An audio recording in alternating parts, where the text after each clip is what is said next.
தாய் சொல்கின்ற வார்த்தைகள் எல்லாம் நோய் தீர்க்கின்ற மருந்தல்லவா. மண் பொன் மேலே ஆசை துறந்த கண் தூங்காத உயிரல்லவா.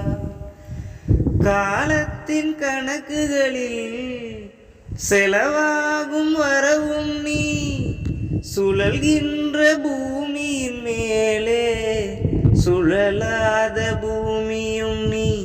இறைவா நீ ஆணையிடு தாயே எந்தன் மகளாய் மாற.